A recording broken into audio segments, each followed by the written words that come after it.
I'm always reminded of the times when we used to go to the movie house. Noon, pagpasok mo sa movie house, sinong sumasalubong sa'yo? May flashlight pa. Yung usher, yung usherette. No?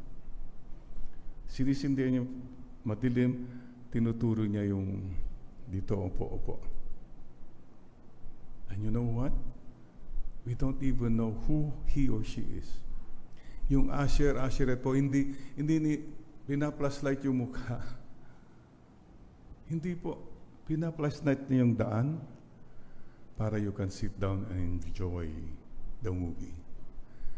Ganun po siguro ang sinasabi ni Saint Philip and our saints today, Saint Philip and Saint James.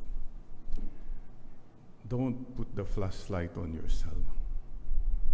Flashlight mo yung daan para makita ng mga tao ang Panginoon.